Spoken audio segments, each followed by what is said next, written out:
नमस्कार, देश नहीं झुकने देंगे में बहुत बहुत स्वागत है आप सभी का। मैं हूं आपके साथ अमन चोपड़ा। बहुत ध्यान से सुनिएगा। कल ही राहुल गांधी ने वोट चोरी पर सदन में चर्चा के दौरान क्या कहा था, याद है? मोदी सरकार संस्थाओं पर, इंस्टीट्यूशंस पर कब्जा कर रही है, नियंत्रण कर रही है। मोदी सरकार में संस्थाओं पर खतरा है, चाहे वो जुडिशरी है, चाहे चुनाव आयोग है। लेकिन संस्थाओं को खतरा आखिर किससे है ना? जिनकी तस्वीर इस वक्त आप देख रहे हैं, जस्टिस स्वामीनाथन है इनका नाम, जस्टिस स्वामीनाथन।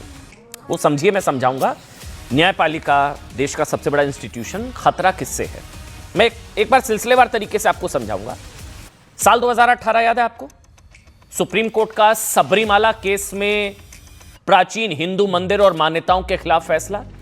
कोर्ट ने 53 साल पुरानी परंपरा बदल दी थी। याद आया? सबरीमाला एंट्री, मंदिर में एंट्री को लेकर विवाद। कोर्ट ने वो 53 साल पुरानी परंपरा बदल दी। कोई महाअभियोग उनके खिलाफ नहीं, फैसले को स्वीकारा गया। साल 2024 में सुप्रीम कोर्ट ने कश्मीर हिंदू नरसंहार केस को रीओपन करने से इंकार कर दिया। कोई महाअभियोग नहीं, फैसले को स्वीकारा गया। 2024 में ही जब पूरे ज्ञानवापी परिसर की एएसआई सर्वे की अपील खारिज हो गई, कोई महाअभियोग नहीं, स्वीकारा गया फैसले को। और सबसे जरूरी ये देखिए, सबरीमाला केस में मान्यताओं के विरुद्ध सुप्रीम कोर्ट का फैसला, 53 साल पुरानी परंपरा। फिर 1990 कश्मीर हिंदू नरसंहार रीओपन करने से इंकार, कोई महाअभियोग नहीं। फिर इसके बाद आगे बढ़िए, 2025 पूरे ज्ञानवापी परिसर के एएसआई सर्वे की अपील खारिज हुई, कोई दिक्कत नहीं, फैसले को स्वीकारा गया।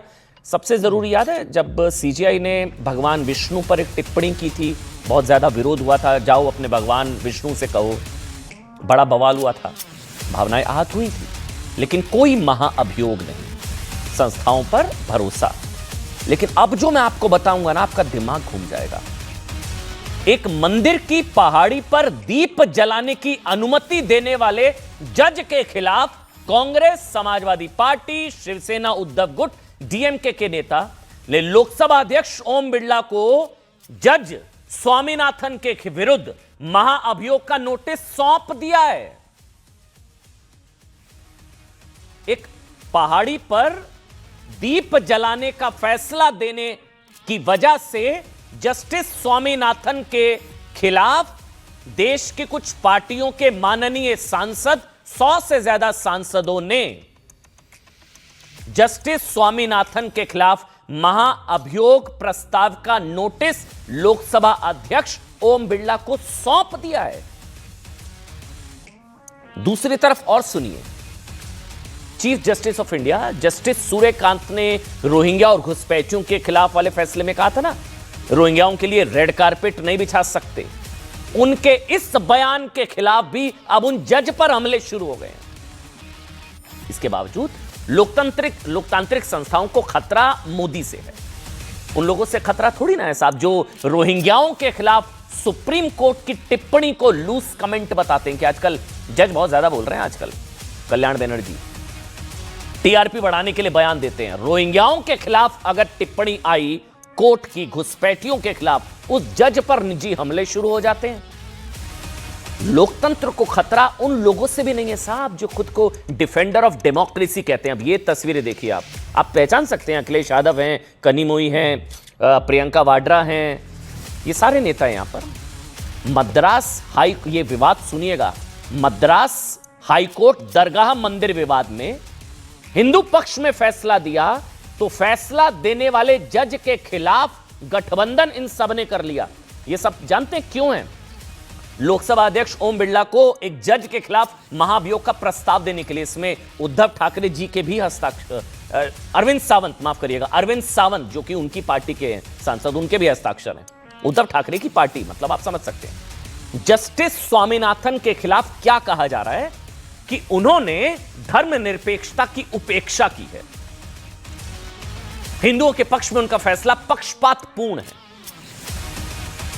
अगर जस्टिस स्वामीनाथन प्राचीन पहाड़ी पर हिंदुओं को दीप जलाने से रोक देते, दीप परंपरा के खिलाफ फैसला देते, तो फैसला अच्छा था।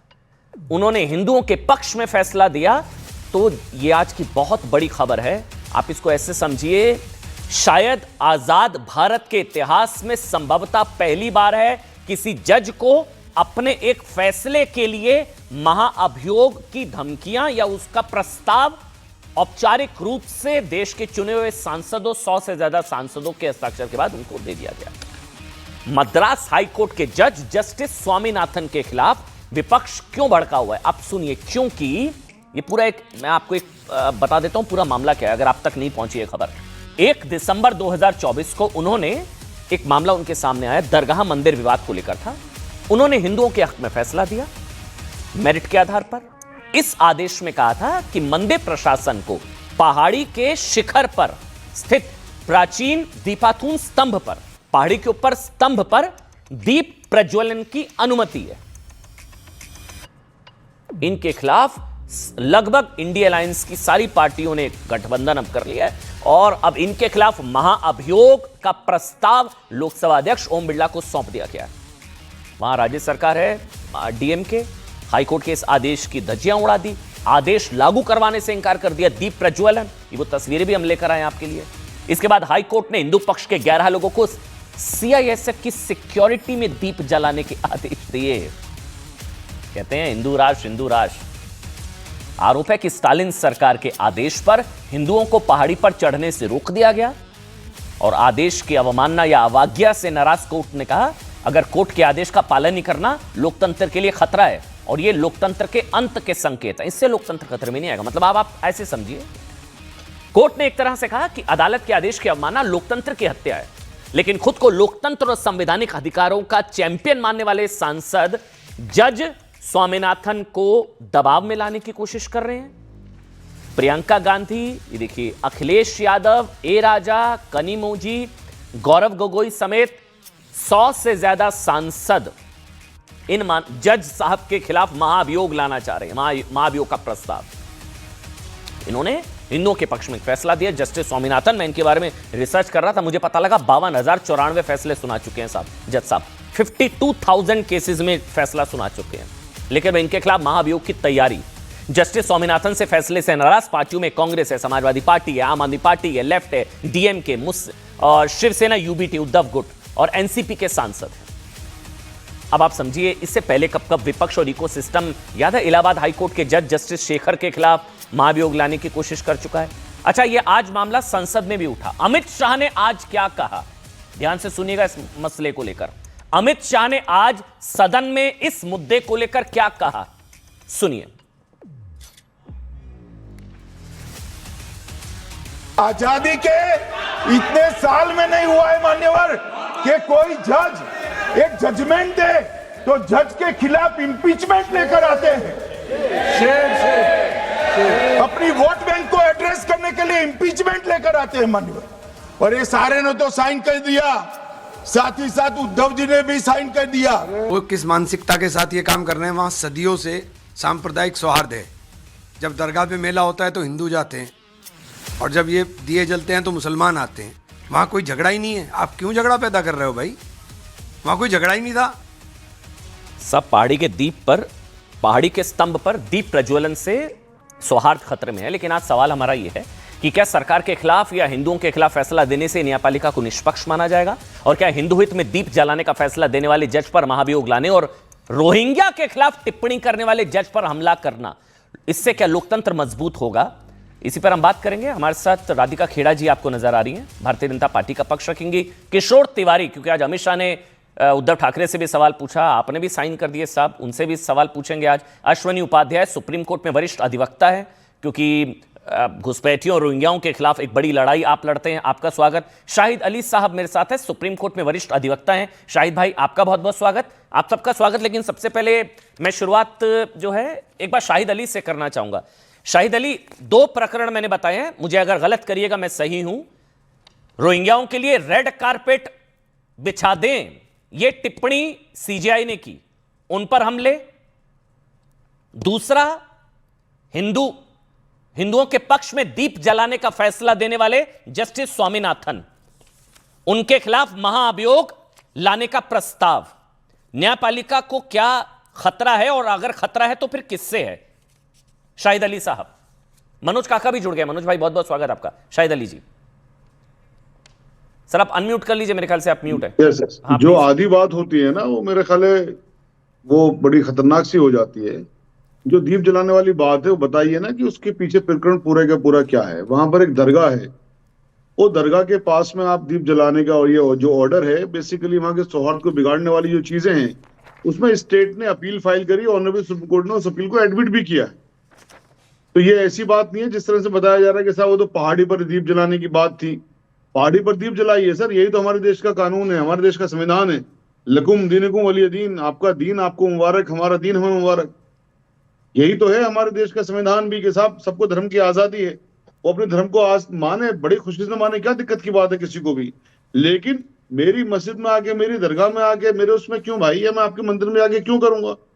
सब अपना अपना धर्म मानिए, बड़े सौहार्द से देश रहना चाहिए। तो लेकिन जो उसको देश चैलेंज को किया जा सकता है शाहिद अली साहब ऊपरी अदालत वो में। चैलेंज किया हुआ है, उसको चैलेंज किया हुआ, ऑनरेबल सुप्रीम कोर्ट ने अपील को एडमिट भी किया है, स्टेट की अपील तो को। फिर जज के खिलाफ महाभियोग क्यों? तो उसमें जो जज के खिलाफ महाभियोग की बात है, दरअसल जो चीज है ना, वहां पर एक सांप्रदायिक सौहार्द है। सांप्रदायिक सौहार्द में जो चीजें आ रही हैं, जिस तरह से ऑर्डर किया गया है, उन उन उन, उन एमपीज का मानना ये है कि साहब ये जो ऑर्डर है, ये आउट ऑफ वे जाकर है, ये जुडिशियल ड्यूटी पूरी करते हुए नहीं है। तो एक तो जो जुडिशियल पार्ट पर है, उन्होंने चैलेंज कर दिया, स्टेट ने चैलेंज किया, ऑनरेबल सुप्रीम कोर्ट ने एक्सेप्ट किया उस चैलेंज को। जो दूसरी बात है इम्पीचमेंट वाली जो चीजें हैं, दरअसल जो जनप्रतिनिधि हैं, वो देश के ही तो जनप्रतिनिधि हैं, लोगों की बातें ही तो करने के लिए पार्लियामेंट में है। अगर पार्लियामेंट में लोगों की बातें नहीं होंगी तो फिर कहां पर होंगी। शाहिद अली अगर साहब कोई इंसान जो जज बन जाता जी, है, अगर जी। वो आउट ऑफ वे जाकर के कॉन्स्टिट्यूशन का मजाक उड़ाते हुए कॉन्स्टिट्यूशन के खिलाफ कोई फैसले करते हैं, तो अनडाउटेडली ऑनरेबल सुप्रीम कोर्ट है उसको देखने के लिए। लेकिन पार्लियामेंट में जो इम्पीचमेंट की एक पावर है, उनको हटाने के लिए, उस पावर को तो संविधान नहीं दिया ना, वो पावर भी तो। और रोहिंग्याओं कोई के लिए आदमी रेड अगर कार्पेट संविधानिक- वाली टिप्पणी भी गलत थी जस्टिस नहीं, सूर्यकांत जो की जो CJI जो की। संविधान एक पावर दे रहा है लोगों को, पार्लियामेंट को, और उस पावर को भी आप खत्म करवाना चाहते हैं, तो फिर तो आप कह दीजिए कि साहब अब देश के अंदर किसी की बात ही नहीं होगी, ऑटोक्रेसी लग गई है देश के अंदर। कह दिए ना सर, इमरजेंसी लगा दी गई है साहब। तो इमरजेंसी सीधे सीधे ना लगा करके हाँ। घोषित तरीकों से इमरजेंसी लगा दी जाती है। और देखो हमारे भाई जज के हंस रहे खिलाफ हैं, इनको भी जज पता के है, खिलाफ इनको भी पता है महाभियोग। कि सारी की सारी बातें मैं शाहिद सही भाई कह रहा हूं। नहीं, शाहिद भाई क्योंकि- एक मिनट सुनिए ना, मैं आपसे एक मिनट, मैं अश्वनी उपाध्याय मेरे ख्याल से बोल लेते हैं, वही जवाब दे दें, क्योंकि कहने को बहुत नहीं, कुछ है कि इससे लोकतंत्र थोड़ी ना मजबूत होता है। संविधान में भरोसा, लोकतंत्र में भरोसा, न्यायपालिका पर भरोसा। जब न्यायपालिका आपके पक्ष में फैसला दे तो बहुत बढ़िया, आपके खिलाफ फैसला चला जाए तो जज के खिलाफ महाअभियोग। ये तो जज पर भी दबाव बनाने की कोशिश है, धमकाने की, डराने की कोशिश है कि देखो हिंदुओं के पक्ष में फैसला दिया तो महाअभियोग आ जाएगा, 100 से ज्यादा सांसद है, साइन करके दे देंगे ओम बिरला। न्यायपालिका पर भरोसा होना चाहिए, ऊपरी अदालत में चुनौती दी जाए। यही जब टिप्पणी जाओ अपने विष्णु से जाकर पूछो, वो टिप्पणी की गई थी, तब तो नहीं आया महाअभियोग। सबरीमाला में 53 साल पुराना परंपरा बदली गई, तब भी नहीं आया महाअभियोग। हमें तो भरोसा है ना, न्यायपालिका पर भरोसा करना चाहिए। अश्वनी उपाध्याय अब आप बोलिए, फिर मैं आगे बढ़ूंगा, क्योंकि रोहिंग्या वाली टिप्पणी भी SIR को लेकर, उस पर भी आप बात कर रहे हैं हम। जी हाँ, अश्वनी उपाध्याय। घुसपैठियों को जमानत मिलती है तब महाभियोग नहीं आता, धर्मांतरण कराने वालों को जब जमानत मिलती है तब महाभियोग नहीं आता है। इसी तरीके से और भी बहुत सारे हैं, आतंकवादियों को जमानत मिलती है तभी महाभियोग नहीं आता है। लेकिन हाँ, एक जज ने कोई फैसला दिया और वो फैसला भी सुप्रीम कोर्ट में पेंडिंग है। सुप्रीम कोर्ट में इनफैक्ट सरकार ने अपील तो फाइल कर लिया, लेकिन डिफेक्ट क्योर नहीं किया, वो मैटर भी नंबर भी नहीं हुआ है, तो अभी सुनवाई हुई नहीं है। उस फैसले को सुप्रीम कोर्ट ने स्टे भी नहीं किया है, इसके बावजूद यहाँ पे महाभियोग लाया गया। हमारे भाई को शायद पता ही नहीं है कि SLP अभी तक नंबर ही नहीं हुई है, फाइल हो गई है, उसका डिफेक्ट क्योर नहीं हुआ, अभी तक वो नंबर भी नहीं हुई है, सुनवाई तो बहुत बात की बातें हैं। अब मैं आता हूं दूसरे विषय पे। मामला एक दरगाह का है। अमन जी, मैं बहुत जिम्मेदारी के साथ कह रहा हूं, ला इलाहा इल्लल्लाह, अल्लाह के अलावा और कोई इबादत योग्य नहीं है। इसलिए हमारे देखो अभी साहब ने हाथ जोड़ के नमस्ते भी नहीं करते, माता पिता को पैर भी नहीं छूते ये लोग। तो मजार बनाना और मजार पे जाना हराम है, इसलिए अरब, दुबई, कुवैत, बहरीन में एक भी मजार नहीं है। दरगाह बनाना, दरगाह पे जाना हराम है, इसलिए Arab, Dubai, Kuwait, Bahrain, Abu Dhabi में कोई एक भी दरगाह नहीं है। पक्का कब्रिस्तान बनाना, पक्के कब्रिस्तान पे जाना हराम है, इसलिए Arab, Dubai, Kuwait, Abu Dhabi, Bahrain में कोई एक भी कब्रिस्तान नहीं है। अब मुझे नहीं पता कि ये लोग जो भारत में हाँ, मैं कंप्लीट कर लेता हूं। मुझे ये नहीं पता कि जो भारत के हमारे कन्वर्टेड हिंदू भाई हैं, क्या इनकी कुरान अलग है, इनकी हदीस अलग है, या जो अरब में सिस्टम है उसी को फॉलो करते हैं। अगर अरब में सिस्टम फॉलो करते हैं तो मैं एक और एग्जांपल दे देता हूं।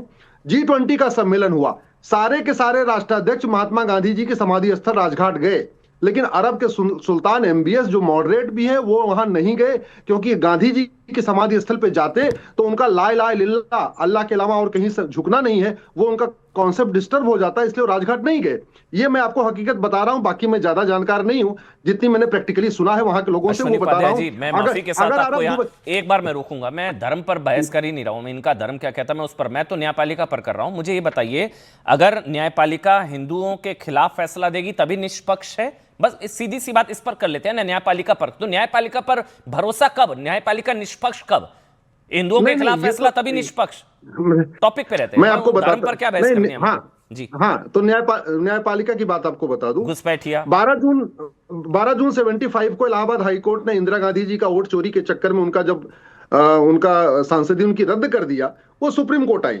24 जून 1975 को माननीय सुप्रीम कोर्ट ने कहा कि ठीक है, आपको मैं अभी जो आपको बर्खास्त किया गया है, आपकी संसद सदस्यता रद्द की गई, उसको मैं स्टे करता हूं, लेकिन आप संसद नहीं जाएंगी, वेतन नहीं उठाएंगी, PMO नहीं जाएंगी, किसी फाइल पे साइन नहीं करेंगी। वो सारी कंडीशन लगा दिया जो कुछ दिन पहले आपको याद होगा केजरीवाल जी के लिए सुप्रीम कोर्ट ने कंडीशन लगाई थी जमानत देते समय। सेम ये कंडीशन इंदिरा गांधी जी के लिए 24 जून 1975 को लगाया था सुप्रीम कोर्ट ने, और रात को ही उन्होंने अगले दिन 25 जून को उन्होंने यहाँ पे भारत में इमरजेंसी लगा दिया। और इसके बाद वाला पाप नहीं बताता हूं आपको। मार्च 76 में लोकसभा की 5 साल का टेन्योर भी पूरा हो गया, उसके बाद 40वां संशोधन, उसके बाद 41वां संशोधन, उसके बाद 42वां संविधान संशोधन, मतलब इमरजेंसी के दौरान संविधान में 9 संशोधन किए गए, और संविधान की आत्मा प्रियम्बल, जो संविधान का बेसिक स्ट्रक्चर है, जो संविधान की आत्मा है, उस प्रियम्बल को बदल दिया गया। इमरजेंसी लगी थी, लोकसभा का कार्यकाल पूरा हो चुका था, सारे विपक्ष के नेता जेल में थे, मीडिया का बिजली पानी का कनेक्शन कटा हुआ था, इलेक्ट्रॉनिक मीडिया के नाम पे केवल एक ही था दूरदर्शन, उसको पूरी तरीके से अपने कंट्रोल में रखा गया था। और उस समय इन्होंने, और उसके बाद एक जज थे जस्टिस HR खन्ना, उन्होंने थोड़ा सा विरोध किया था इस इमरजेंसी का, उनको CGI नहीं बनने दिया और उनको अंत में मजबूर इस्तीफा देना पड़ा। मनोज काका, न्यायपालिका पर हमले, जजेस पर हमले, अब जज ने कह दिया रोहिंग्याओं के लिए रेड कारपेट थोड़ी ना बिछा सकते हैं, देश धर्मशाला थोड़ी ना है, उन पर भी हमले शुरू हो गए हैं। TMC के नेता हैं, कई ऑपोजिशन पार्टीज के नेता हैं कि जज आजकल ज्यादा ही बोल रहे हैं, TRP बढ़ाने वाले टिप्पणियां करते हैं, तो इससे भी तो न्यायपालिका और संस्थाएं कमजोर होती है मनोज भाई, नहीं? अमन भाई, आप सुन पा रहे हैं ना? जी बिल्कुल बिल्कुल मनोज भाई, क्लियर आवाज है। जो आपका सवाल है वो आज विधि को लेकर के है, और मुझे खुशी है कि कम से कम आपने जिन भी मेरे सहकर्मी साथियों को बैठाया हुआ है वो विधिवेत्ता है, और कई लोग जो मैं देख पा रहा हूं कि कई लोग, वकील आपने बताया, विधिवेत्ताओं को ये सबको पता है, कि आपको भी पता होगा कि हमारे संविधान में और हमारे न्यायपालिका में उसके एक एक्ट है कि इंक्वायरी, उसकी इंक्वायरी करी जा सकती है, उसकी स्क्रूटनिंग करी जा सकती है, जितने न्यायिक निर्णय आते हैं उसके समीक्षा का अधिकार है, उसके समीक्षा की, उसकी न्यायिक समीक्षा, इंक्वायरी एक्ट है एक, आपको बता दें। और जो हमारे यहाँ रिफ्यूजी एक्ट है, जो UN रिफ्यूजी कन्वेंशन एक्ट जो बना 1951 में, उस पर भारत ने साइन नहीं करा। एक तो बात ये जानिए, दूसरी बात ये जानिए कि जो प्रोटोकॉल एक्ट आया पूरी दुनिया के लिए, रिफ्यूजियों के लिए 1967 में आया, उस पर भी भारत ने साइन नहीं करा। तो ये जो ऐतिहासिक तथ्य है। तीसरी एक जो बात है, जो जजों ने सवाल उठाया है कि हमारा जो अनुच्छेद का, हमारे जो संविधान का अनुच्छेद 21 है, वो हमारे यहाँ सभी को, नागरिक शब्द उसमें नहीं है, सभी मानव को स्वतंत्रता, समता और उसके प्रति समता के व्यवहार का वो अधिकार दिया हुआ, तो उस पर बात हो रही। कहीं भी अगर कोई रिफ्यूजी एक्ट है, क्या हम दुनिया के भी नियमों, चूंकि इंटरनेशनल कोड भी है, उसमें भी हमको जाना, क्या हम किसी रिफ्यूजी को, क्या हमारे रिफ्यूजी को, जो मनोज भाई थोड़ा क्लैरिटी दे दीजिए, आप शरणार्थियों की बात कर रहे हैं, घुसपैठियों की? रिफ्यूजी शरणार्थी हुआ, घुसपैठी उसको तो शरणार्थी हुआ, उसके तो पक्ष में मैं भी हूं साहब, जो शरणार्थी है, आप थोड़ा कंफ्यूज कर गए, हम यहां घुसपैठियों की बात कर रहे हैं शायद मनोज भाई, इन्फिल्ट्रेटर की। हाँ, इन्फिल्ट्रेटर, रिफ्यूजी नहीं, ये घुसपैठियों की बात हो रही है, जो डिटेंशन सेंटर और रोहिंग्या घुसपैठियों के लिए मेरी बात समता का अधिकार, घुसपैठियों को नहीं। बिल्कुल मनोज, आप मेरी बात तो पूरी हो जाने दीजिए, जो मैंने बात कही वो क्या गलत है? एक भी बात आप किसी को जो पूरी तरीके से गलत है, मुझे बता दो, अनुच्छेद 21 क्या है, बता दो आपने। रिफ्यूजी कन्वेंशन मनोज भाई आप बता दो मनोज भाई, शरणार्थियों के अधिकार घुसपैठियों को थोड़ी ना मिलेंगे। घुसपैठियों को तो निकालना पड़ेगा ना। शरणार्थियों के अधिकार, जिस कन्वेंशन की आप बात कर रहे हैं वो रेफ्यूजीज शरणार्थियों के लिए है मनोज काका। अरे मैंने घुसपैठियों के लिए नहीं है। मैंने कही नहीं है, दो बात कही। प्रोटोकॉल एक्ट भी 1967 में आया, तो घुसपैठियों को बचाने के लिए थोड़ी, ये प्रोटोकॉल घुसपैठियों पर लागू नहीं होते। और रिफ्यूजी में अंतर समझिए। आपके देश के कानून है, उसी तरह इंटरनेशनल कानून भी है। क्या किसी घुसपैठी को आप ले जाओगे, समुद्र में छोड़ दोगे?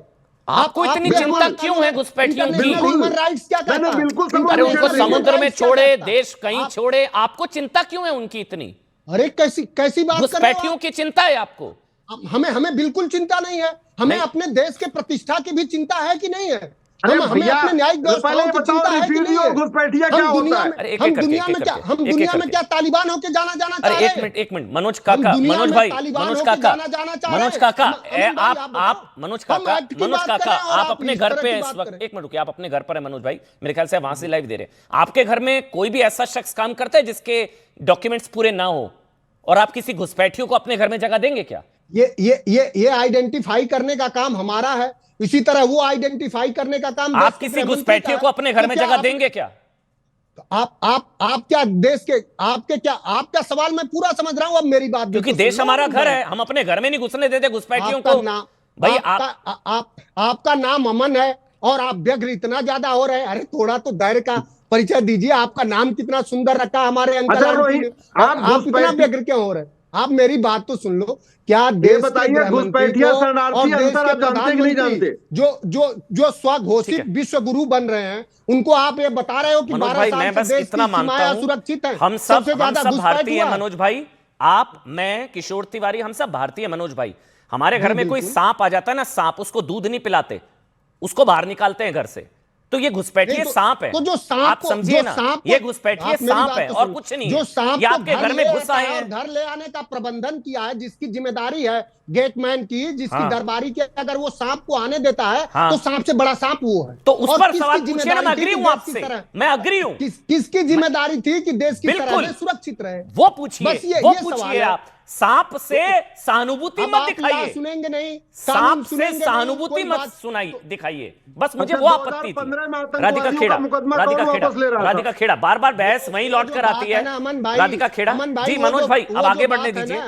वो जो बात है ना कि झूठों ने झूठों से कहा सच बोलो, और घर के अंदर झूठों की एक मंडी है, दरवाजे पे लिखा हुआ है सच बोलो। तो बीजेपी का वही हाल है। सर मैं कह रहा हूं कोई झूठा है, सारे भारतीय होने चाहिए। राधिका खेड़ा करेंगे नहीं, सिर्फ चारण चंपना करनी है।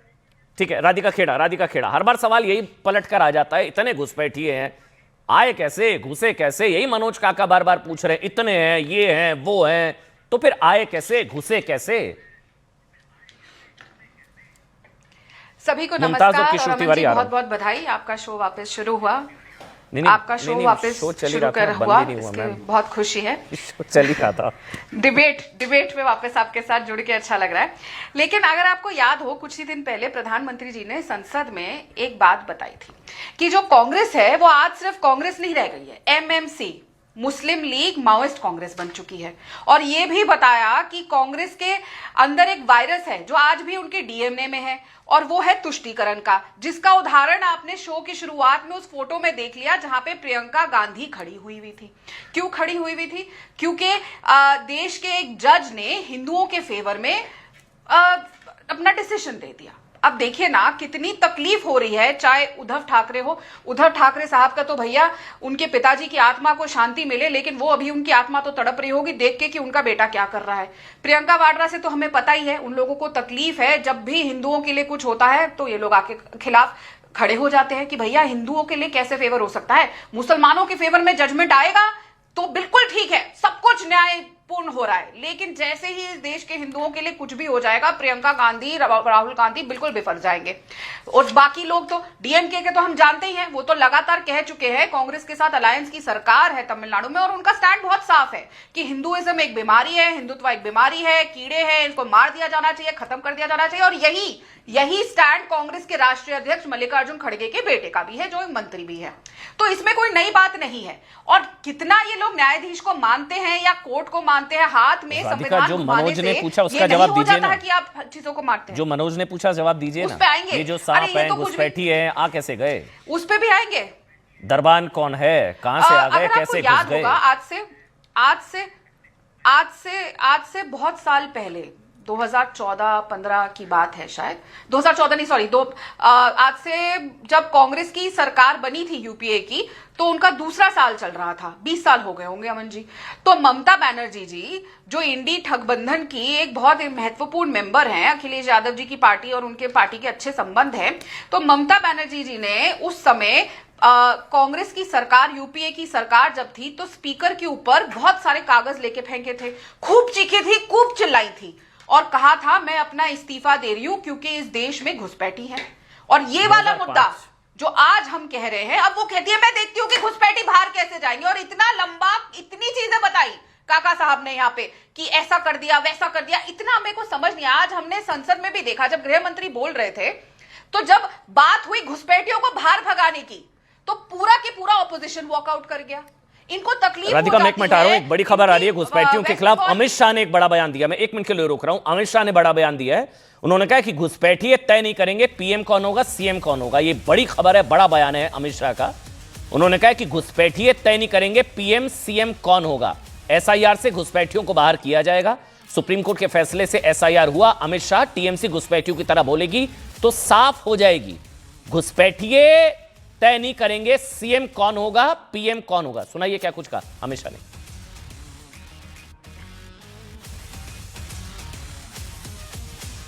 इस सदन को और देश की जनता को कहना चाहता हूं, क्या कोई भी देश का लोकतंत्र सुरक्षित रह सकता है जब देश का प्रधानमंत्री और राज्य का मुख्यमंत्री कौन हो वो घुसपैठिए तय करेंगे? मान्यवर, नहीं रह सकते।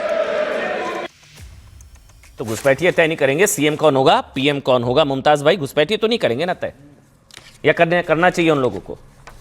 मुमताज आलम रिजवी। नहीं, बिल्कुल, बहुत बहुत शुक्रिया अमन भाई। बिल्कुल घुसपैठी तय नहीं करेंगे, लेकिन सरकार ये तय करेगी कि घुसपैठी ना आए। ठीक है, घुसपैठी ना आए, सरकार तय करेगी। और मैं 2-3 बातें अमन भाई कहना चाहता हूं और सवाल करना चाहता हूं बीजेपी से। आप बताइए, झारखंड से जब चुनाव हो रहा था तो घुसपैठिए का जिक्र हुआ, कितने झारखंड से घुसपैठिए बाहर किए गए, हमें ज़रा बताइए। इसी तरह से अभी एसआईआर की बात आप कर रहे हैं, तो मगरबी बंगाल में एसआईआर इसलिए क्योंकि घुसपैठिए भगाने हैं। तो बिहार में जब एसआईआर हुआ, कितने घुसपैठिए निकले? अभी कोर्ट का फैसला तो आपको याद होगा, कितने निकले? हमें ज़रा बीजेपी से पूछ के बता दीजिएगा कि एसआईआर में घुसपैठिए कितने निकले, ये पूछ लीजिएगा। अब चूंकि बंगाल में चुनाव है, तो एसआईआर की प्रक्रिया क्या एनआरसी की प्रक्रिया है क्या? एसआईआर से कैसे आइडेंटिफाई करके निकाल देंगे, हमें ज़रा ये बता दीजिए, हमें समझा दीजिए। मैं तो पढ़ा लिखा हूं नहीं, तो मुझे ज़रा आप लोग समझा दीजिए कि एसआईआर जो है क्या एनआरसी है? एसआईआर से कैसे लोग भागने लगे? मैंने भी एसआईआर करवाया है अभी अपने गांव में, है, और वहां तो कुछ ऐसा नहीं हो पाया कि साहब वहां ना कुछ ऐसा है, सिर्फ टाइमिंग को लेकर के है कि इतनी जल्दबाजी क्यों? मतलब ऐसा बाकी कोई खतरा नहीं है। नहीं, एसआईआर कौन सा खतरा है? नहीं, एसआईआर कोई खतरा नहीं है, सिर्फ बीजेपी इसको पोलराइजेशन के लिए। अभी तुष्टीकरण की बात हुई ना, मैं मानता हूं कि कांग्रेस ने मुसलमानों का तुष्टीकरण किया, मैं मानता हूं, और ऐसा तुष्टीकरण किया कि मुसलमानों की हालत दलितों से बदतर हो गई। यह है तुष्टीकरण। अब बीजेपी 85% लोगों का तुष्टीकरण कर रही है, मैं पूरे दावे के साथ कर रहा हूं, हिंदू तबके का। और तुष्टीकरण के नतीजे में देश से बाहर निकालने से सिर्फ हिंदू थोड़ी ना खुश होगा। अमन भाई, मैं आ रहा हूं, मुमताज, आप ही के सवाल। मैं आ रहा हूं। घुसपैठियों को बाहर निकालने से तो सिर्फ हिंदू थोड़ी ना खुश, अमन भाई, तो मुस्लिम भाई भी खुश होंगे, आप भी खुश होंगे। बड़ी अच्छी डिबेट कर रहे हैं, किशोर तिवारी आ रहा हूं। बहुत अच्छी डिबेट कर रहे हैं, मैं आपको मुबारकबाद पेश करता हूं। मैं इसीलिए बहुत सलीके की बातें कर रहा हूं, और मैं ये कह रहा हूं कि आपने बीच में बात काट दिया, लेकिन मैं वही तुष्टीकरण कह रहा हूं। आप देखिए कि तुष्टीकरण ऐसा हो रहा है कि मंदिर भी गिराए जाते हैं तो बेचारे भक्त बोल नहीं पाते। अभी क्या हुआ, यही दिल्ली में। मुमताज, एक मिनट, मैं आ रहा हूं, तो ले लीजिए, मैं उस सवाल तो डरिए मत, सवाल लीजिए। नहीं, मैं डरता नहीं हूं सवाल, फिर आप जवाब दे दीजिएगा मेरे को। मैं बिल्कुल नहीं डर रहा हूं। हाँ, शुद्धिकरण से, घुसपैठियों को देश से बाहर निकालने से क्या सिर्फ हिंदू खुश हैं?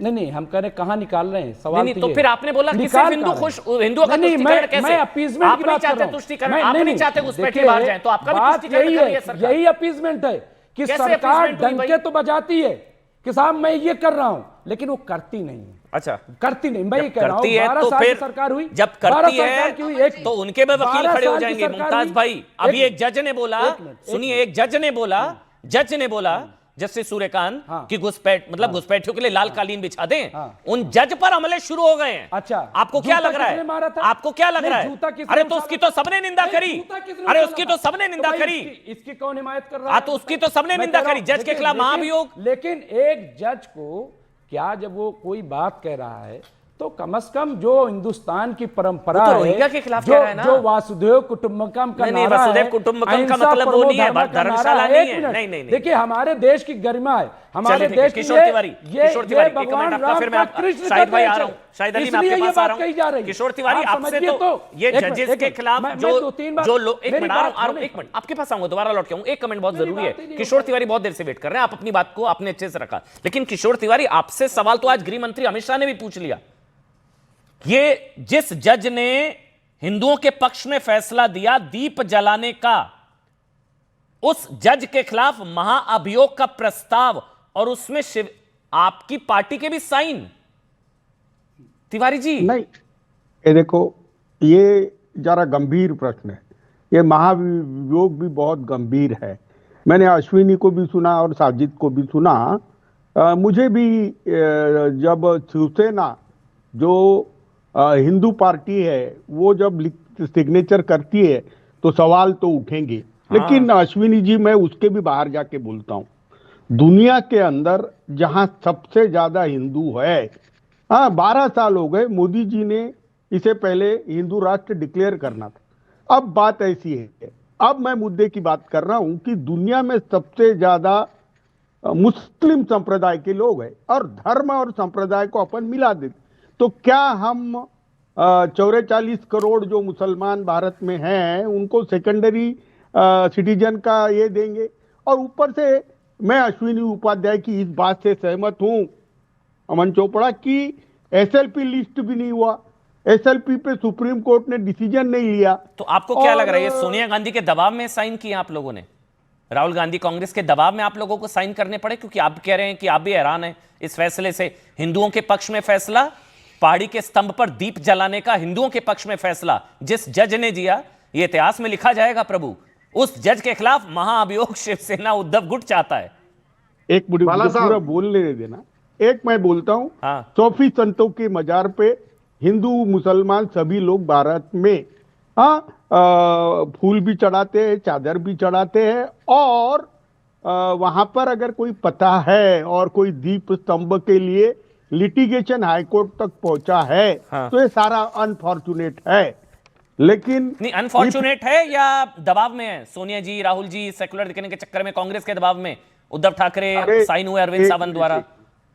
आपको तो पता होता ना, अंदर की बात थोड़ा पता होती है, इसलिए आपसे पूछ रहा हूं। अरे मुझे तो पूरा मालूम है। अमन चोपड़ा, एक बात बताऊं, हम सोनिया गांधी और राहुल गांधी के दबाव में काम नहीं करते, हम हमारे इंडिपेंडेंट है। लेकिन तो इंडिपेंडेंटली एंटी हिंदू अब आप हो गए, अंदर से हो गए आप लोग।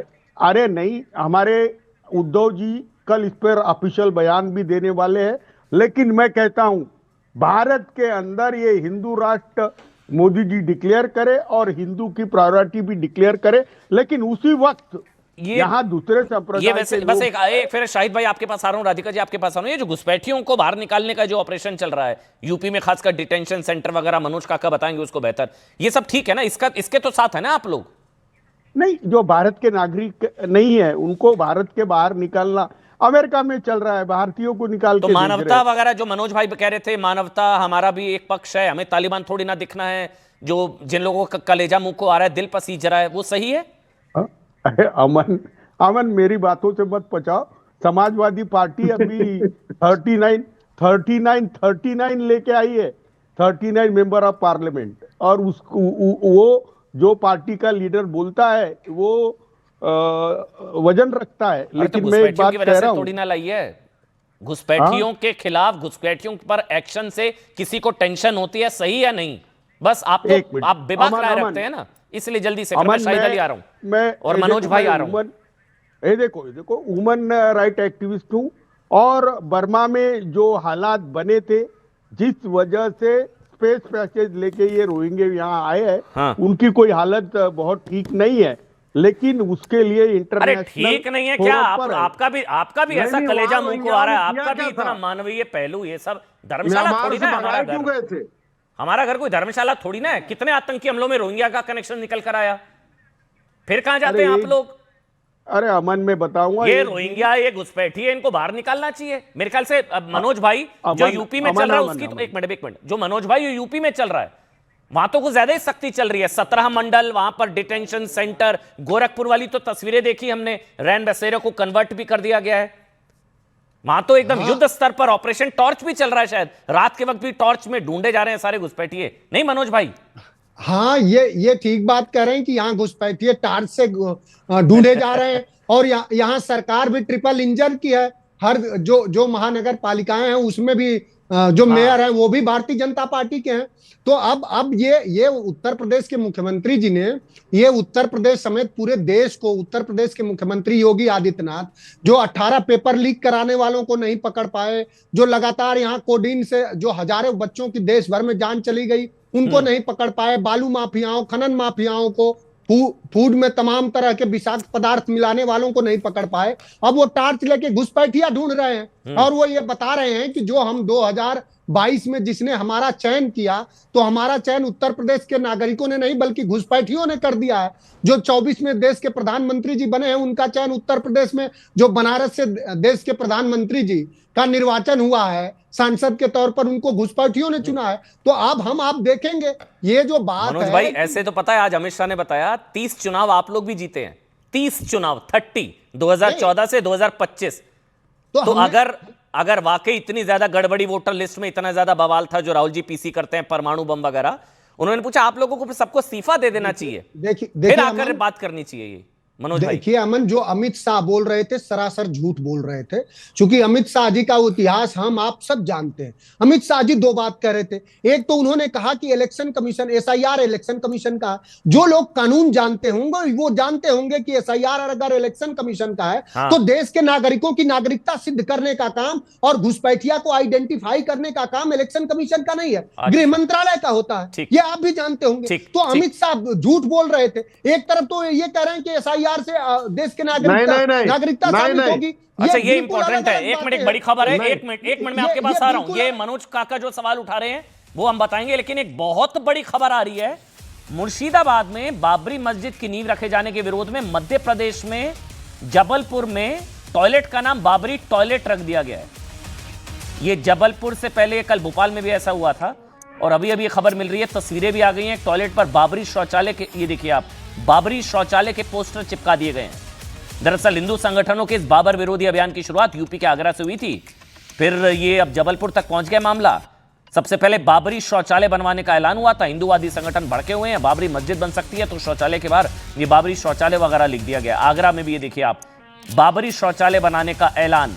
ये जबलपुर, ये आगरा से इसकी शुरुआत हुई थी कि साहब मांग है कि सुप्रीम कोर्ट ने अयोध्या में बाबरी मस्जिद की जगह राम मंदिर बनाने का फैसला लिया, उसी तरह बाबरी के नाम पर बन रही मस्जिद पर भी रोक लगा देनी चाहिए।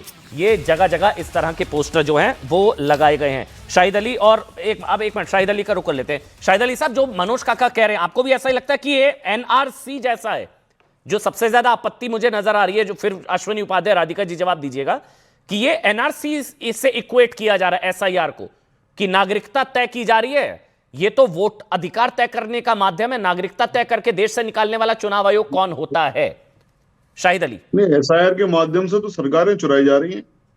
एसआईआर तो सीधे सीधे सरकार चुराने का एक वो है, षड्यंत्र है पूरी तरह से। बिहार के अंदर 50 लाख लोगों के वोट काटे गए, 60 जो गठबंधन को वोट देते, 50-60 लोगों के वोट जोड़े गए जो उनको वोट देने वाले थे, और उनको कितनी जगह पे जोड़ा गया। उसके बाद जो फाइनल लिस्ट आ गई, फाइनल लिस्ट आने के बाद वोटर लिस्ट के बाद 3 लाख वोट जोड़े गए।